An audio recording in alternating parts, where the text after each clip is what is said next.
Hello student, this class में आप लोग का स्वागत है। आज की क्लास में हम लोग समझेंगे क्लास 12 का प्रोबेबिलिटी प्रायिकता बुक एनसीईआरटी से एक्सरसाइज 13.2। हम लोग 13.2 में कुछ क्वेश्चन कंप्लीट कर चुके हैं 1 से लेके 6 तक। तो आज के कल की क्लास में हम लोग क्या थ्योरम देखे थे, वो थोड़ा सा थ्योरम हम लोग को रिपीट करना पड़ेगा। कल की क्लास में हम लोग यह समझे कि यदि यदि ए और बी दो घटना है, ए और बी कितना घटना है, दो घटना है, तब पी ए यूनियन बी बराबर क्या फॉर्मूला बताएगा, जरा बताएंगे इसमें। तो पी ए यूनियन बी, तक पी ए यूनियन बी बराबर क्या होता है, जरा बोलो।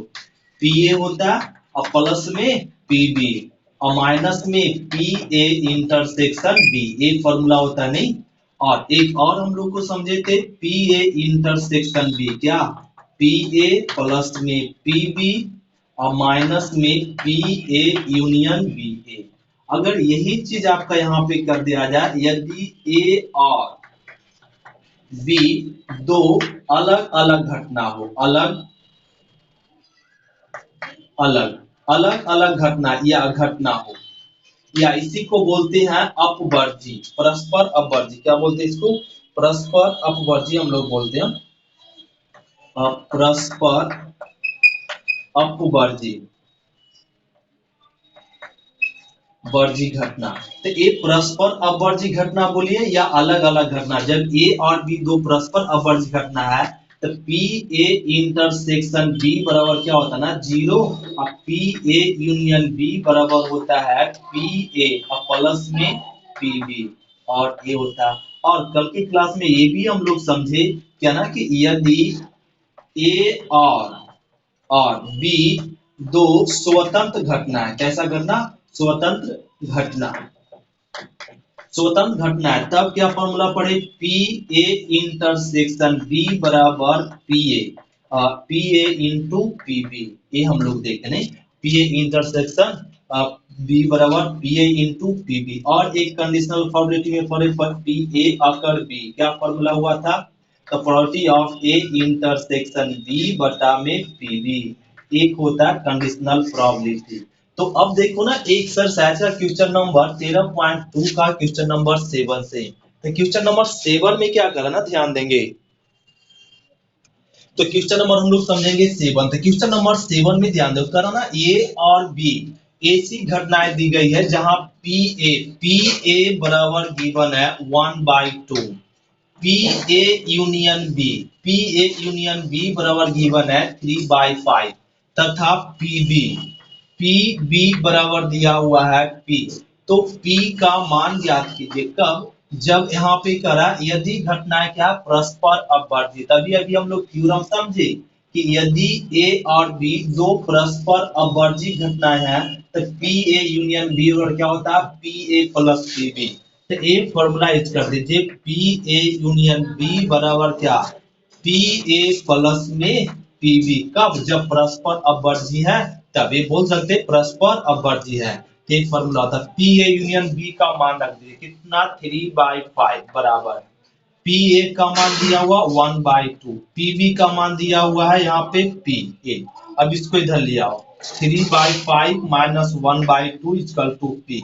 एलसीएम कितना, 10, 3 गुना 6 माइनस 5 पी, तो 1/10 इक्वल टू पी। पी का मान आ गया क्या, पी बराबर 1/10, यही हो गया आंसर। तो इस तरीके से हम लोग क्या ना, जब परस्पर अपवर्ती रहेगा तो पी का मान क्या आएगा, 1/10। फिर करा अगर घटना क्या ना स्वतंत्र घटनाएं हो जाए तब पी का वैल्यू ज्ञात कीजिए। तो स्वतंत्र घटना कब होता है, जब पी ए इंटरसेक्शन बी और P A into P B होता है। तो अब स्वतंत्र घटना होगा तब, इसको हम लोग रफ कह लेते, देखो अब यहाँ पे रफ कह लेते हैं। जब स्वतंत्र घटना है, अब ये परस्पर अपवर्ती नहीं है, अब क्या है, स्वतंत्र घटना है। तो स्वतंत्र घटना है, तब जरा बताओ पी का मान क्या होगा। तब स्वतंत्र घटना, तो हम लोग को ना स्वतंत्र घटना कंडीशन चलते पी ए इंटरसेक्शन बी, लेकिन P A intersection be given नहीं है, तो क्या चलना पड़ेगा, पी ए यूनियन बी। तो क्या फॉर्मूला हो जाएगा, P A plus P B और माइनस में पी ए इंटरसेक्शन बी, एक फॉर्मूला होता नहीं, और ए यूज कर दो। अब इसके बाद हम लोग क्या करेंगे, अब ये ना पी ए यूनियन बी को रहने दीजिए और बराबर में पी ए रहने दें, प्लस में पी बी रहने दें और माइनस से पी ए इंटर कैसा घटना है, स्वतंत्र घटना है। स्वतंत्र घटना है तो पी ए इंटरसेक्शन बी क्या होता है, P A into P B होता है। अब सबका वैल्यू पुट कर दीजिए, पी यूनियन बी कितना 3/5 बराबर पी ए, जरा बताओ पी ए का वैल्यू क्या गिवन है, तो पी ए का वैल्यू 1/2, पी बी का वैल्यू क्या गिवन है, तो पी गिवन है। अब माइनस में इसका वैल्यू 1/2 और इसका वैल्यू पी। अब इसको सॉल्व कर दे, इसको इधर ले आओ, तो 3/5 माइनस 1/2 बराबर P minus 1 Guna P, P by 2।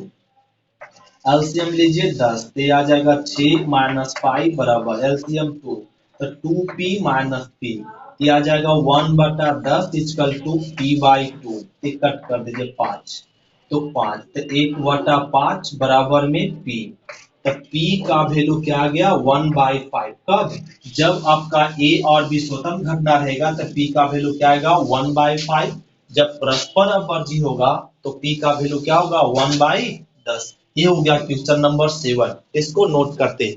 अब हम लोग समझते हैं क्वेश्चन नंबर 8। तो ये नोट हो गया क्वेश्चन नंबर 7। तो क्वेश्चन नंबर देखिए 8, तो क्वेश्चन नंबर 8 में क्या करना ध्यान देंगे, करा मान ले ए और बी कैसा घटना है, स्वतंत्र घटनाएं हैं। तब पी ए गिवन है 0.3 एंड पी बी गिवन है 0.4।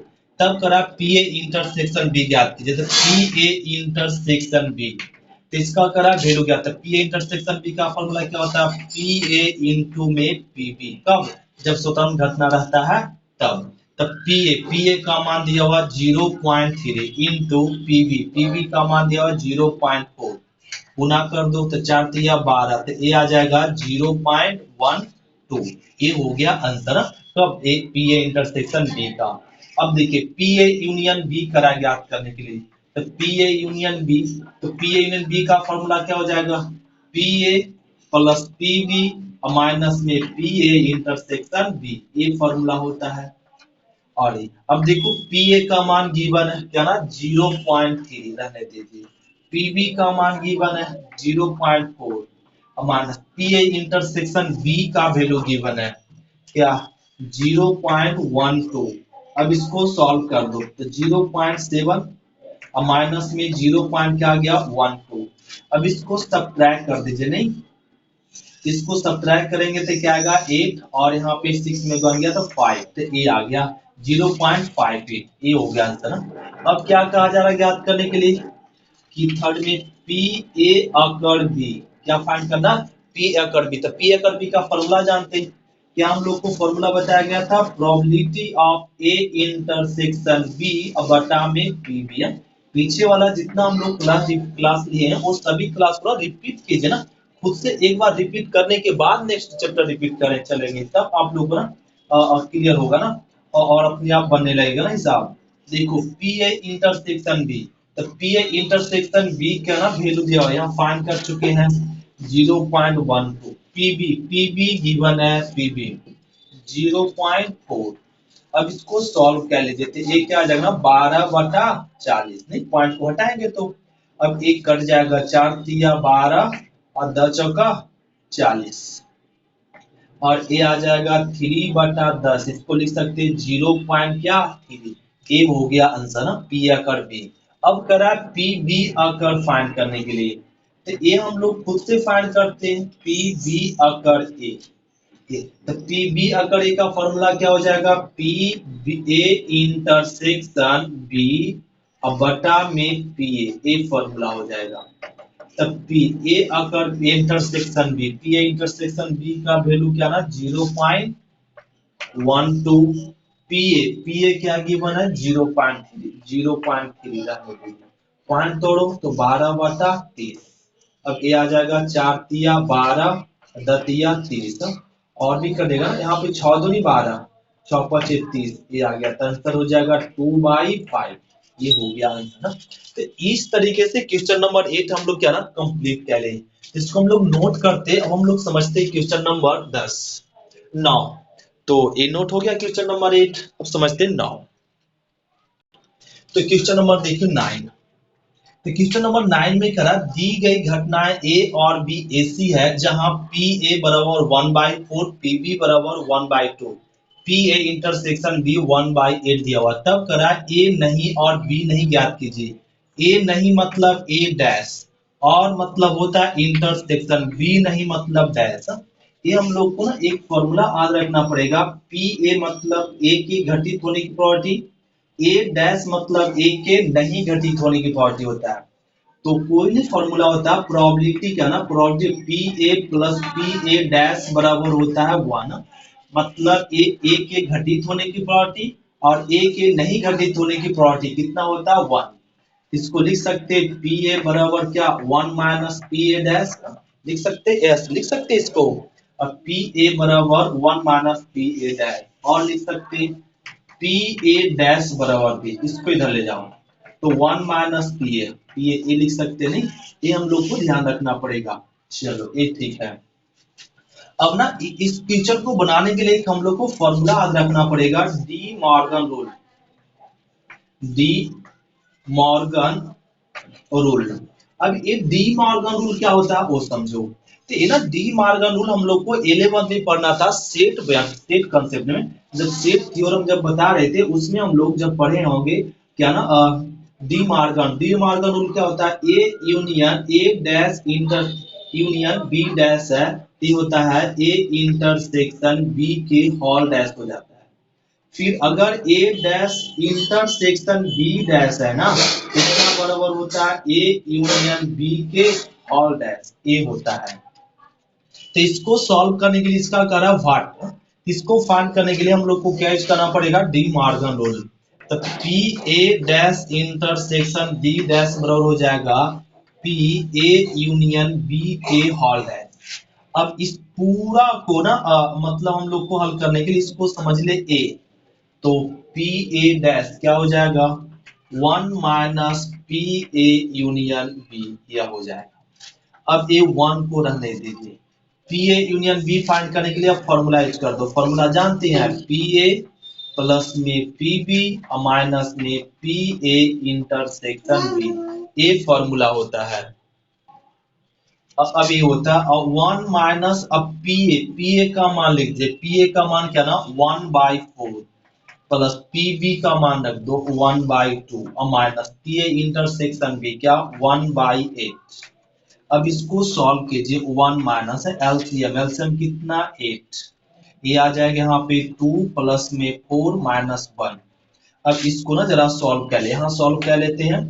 तो ये 1 माइनस है यहाँ पे 6 में गड़ गया 5/8, एलसीएम ले लीजिए 8, तो 8 माइनस 5 तो क्या आ गया ना 3/8, ये हो गया आंसर। तो क्या मिल गया P A dash intersection B dash पर क्या जाएगा 3/8, ये हो गया क्वेश्चन नंबर 9। तो हम लोग इसको नोट करते हैं क्वेश्चन नंबर 9 और समझते हैं क्वेश्चन नंबर 10। तो ये नोट हो गया। तो क्वेश्चन नंबर हम लोग समझेंगे 10। क्वेश्चन नंबर 10 में क्या करा ध्यान दें, करा पी ए और बी स्वतंत्र घटना है, ए बी कैसा घटना है स्वतंत्र घटना है, P A P be given है। तब करा पी ए और बी ज्ञात कीजिए ना। पहला में क्या करा पी ए और मतलब होता है इंटरसेक्शन, पी ए और मतलब क्या होता है इंटरसेक्शन, ए करा ज्ञात करने के बाद। तो पी ए इंटरसेक्शन बी का फॉर्मूला क्या होता है जरा बताओ। तो जब कब स्वतंत्र घटना है तो P A union intersection B है, तो पी ए इंटरसेक्शन बी का फॉर्मूला होता है P A into P B होता है, कब जब स्वतंत्र घटना रहेगा तब। पी ए का मान क्या दिया हुआ तो 0.3, पी बी का मान क्या दिया हुआ 0.6, गुना करो छोटिया 18, ए आ गया 0.18, ए आ गया मिल गया क्या क्वेश्चन नंबर फर्स्ट हो गया। सेकेंड में क्या करा सो देखो, पहले सेकेंड से ना पहले सेकेंड ही बना लो ना। सेकेंड में गिवन है पी ए और मतलब इंटरसेक्शन बी नहीं मतलब होता है बी डैश, ए करा ज्ञात करने के लिए। तो इसको फाइंड करने के लिए ए फाइंड, तो P A intersection B dash, तो P A intersection B dash का कब जब स्वतंत्र घटनाएं हैं तब। तो क्या फॉर्मूला हो जाएगा P A into P B dash होगा कब जब स्वतंत्र घटनाएं हैं तब। पीए का मान दिया हुआ क्या 0.3 इंटू पीबी, बी डैश दिया हुआ पी, यहाँ गिवन है बी, तो पीबी डैश का फॉर्मूला यहाँ से फाइंड कर लीजिए क्या 1 माइनस पीबी, इस तरह से। अब ये 0.3 इंटू 1 माइनस इसका वैल्यू रख दो क्या 0.6, तो ये 0.3 इंटू घटाएंगे तो क्या आएगा 0.4, नहीं। और इस तरीके से अब क्या कर दो इसको गुना कर 4 दिया 12, ये 0.12 ये आ गया क्या P A intersection P dash. अब देखिए तीसरा में, थर्ड में क्या करा ए पी ए या मतलब होता है यूनियन, या मतलब क्या होता है यूनियन, ए करा हम लोग को ज्ञात करने के लिए। तो पी ए यूनियन बी का फॉर्मूला जानते हैं, पी ए यूनियन बी का जरा कोई बताएंगे। तो पी ए यूनियन बी का फॉर्मूला क्या होता है, तो पी ए होता है और प्लस में पी बी होता है और माइनस में पी ए इंटरसेक्शन बी ए। तो सबका वैल्यू हम लोग क्या करते हैं जानते हैं। अब सबका वैल्यू पुट कर दो, पी ए का मान क्या, पी ए का मान हम लोग को ज्ञात है 0.3, पीबी का मान भी ज्ञात है 0.6 और minus P A intersection B भी ज्ञात है 0.18। अब इसको ऐड कर लीजिए, तो यहाँ पे जोड़ेंगे तो क्या ना 6×3=9, तो ये आ जाएगा यहाँ पे 0.9 माइनस में 0.18 ये आ जाएगा। अब इसको घटा लीजिए, तो 90 में क्या ना 18 घटा लो तो ये आ जाएगा ना यहाँ पे 2 और यहाँ पे 8, 8 में 1 घट गया तो 7 72 आ जाएगा ना, 0 पॉइंट क्या आ जाएगा ना 72 ए आ गया। ये हम लोग क्वेश्चन नंबर 3 भी कंप्लीट करें। अब क्वेश्चन नंबर 4 देखिए, 4 में क्या ना 4 के लिए ना इसको रफ करना पड़ेगा, तो इसको हम लोग नोट कर लेते हैं। तो ये नोट हो गया, जल्दी से इसको नोट करो, नोट हो गया। तो इसको ना रफ कर लेते हैं, ध्यान दे। तो यहां से ना इसको रफ कर लेते हैं, राइट, ए रफ कर लिए। अब एक चौथा में क्या करा ना ज्ञात करने के लिए पी ए और मतलब होता है इंटरसेक्शन बी, पी लिखते थे में कोई भी नहीं, मतलब ए भी नहीं बी भी नहीं, ए करा ज्ञात करने के लिए, समझ गए बात को। तो P A intersection B A dash intersection B dash करा, तो इसको ना हम लोग को ज्ञात करने के लिए क्या लगाना पड़ेगा, डी मार्गन रूल जो यहाँ बता चुके हम लोग। तो क्या हो जाएगा पी ए यूनियन बी के हो जाएगा होल डैश, नहीं। और अब इसको निकालने के लिए 1 माइनस पी, इसको ए समझ लेंगे तो 1 माइनस पी ए, तो हो जाएगा 1 minus P A union B. तो 1 minus P A union B अभी अभी तो फाइंड किए क्या 0.72। अब इसको सब्ट्रैक्ट कर लीजिए, तो 1 में ना 0.72 सब्ट्रैक्ट करेंगे तो आ जाएगा 8 और ए आ जाएगा 2, तो 0.28 ए हो गया क्वेश्चन नंबर 4 भी कंप्लीट। तो क्वेश्चन नंबर 11 हम लोग क्या ना कंप्लीट कर लेते, इसको नोट करते हैं हम लोग क्वेश्चन नंबर 11। अब समझते हैं क्वेश्चन नंबर 12। तो क्वेश्चन नंबर हम लोग समझेंगे 12। क्वेश्चन नंबर 12 क्या ना बहुत ही हम लोग को ध्यान से समझना होगा। 12 में क्या कर रहा है ना कि एक पासे को कै बार उछाला जा रहा है, 3 बार उछाला जा रहा है। तो सिंपल, अगर एक बार उछालेंगे तो क्या कर सकता है 1 2 3 4 5 और 6, इसमें सम संख्या लिख दीजिए, सम संख्या। तो सम संख्या क्या होगा 2 4 और 6 ये हो सकता है। विषम संख्या लिख दीजिए, विषम संख्या। तो इसमें विषम संख्या क्या 1 2 और 3, सॉरी 1 3 और 5 ये विषम संख्या। अब करा ना इसको 3 बार उछाला जाता, तो कम से कम एक बार विषम संख्या प्राप्त होने की प्रायिकता ज्ञात कीजिए, सो पूछ रहा है। तो इसको सबसे पहले ना ये ज्ञात कर लीजिए कि प्रथम बार विषम संख्या आने की प्रायिकता, तो 3 बार मतलब यहाँ पे लिख दीजिए तीनों, 3 बार सम संख्या आने की प्रायिकता, सम संख्या आने की प्रायिकता ये ज्ञात कर लीजिए सबसे पहले। तो ये ना एक बार कम से कम एक बार विषम संख्या आने की प्रायिकता ज्ञात करने के लिए सबसे पहले क्या निकाले 3 बार सम आने की प्रायिकता। तो 3 बार सम आने की प्रायिकता क्या हो जाएगा, तो यहाँ पे सम नंबर ऑफ इवेंट क्या हो जाएगा ना, इवेंट कितना number of event 3, number of A ना हम लोग ऑड ले लो ना, तो यहाँ इवेंट को ही ऑड को ओ ले लेते हैं 3। नंबर ऑफ सैंपल स्पेस कितना है 6। तो एक बार जब हम लोग सिक्के को ना यहाँ पे पांसी को टॉस करेंगे, तब एक बार सम आने की प्रोबेबिलिटी कितना हो जाएगा, तो 3 आपका क्या हो जाएगा ना यहाँ पे 6, मतलब सम संख्या आने की प्रोबेबिलिटी क्या हो जाएगा पीई बराबर, तो एन ई मतलब यहाँ पे डायरेक्ट लिख दो ना 3 या फॉर्मूला लिख देते N E by N S, N E by मतलब एक बार सिक्कों को मतलब पांसे को टॉस किए फेंके, तो क्या हो जाएगा प्रोबेबिलिटी एक बार आने की नंबर ऑफ ही मतलब सम संख्या और बटा में सैंपल स्पेस ये लिख दे इनटू, फिर दूसरे बार भी टॉस करेंगे तो दूसरे बार भी मतलब पासे को फेंकेंगे, तब दूसरे बार सम संख्या आने की प्रोबेबिलिटी क्या हो जाएगा नंबर ऑफ ई बटा नंबर ऑफ ई। तीसरे बार में भी क्या यही होगा घटना, number of E by number of sample space. तो देखो तो ये ना सम संख्या 3 और 6, इस दूसरे बार भी उछालेंगे तो सम संख्या कितना 3 है, सैंपल स्पेस कितना 6, और ए भी आ जाएगा 3/6, एक घटना घटेगा।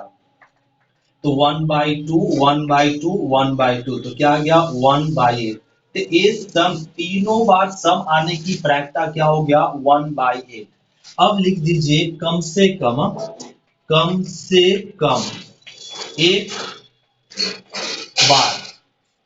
एक बार क्या कम से कम एक बार विषम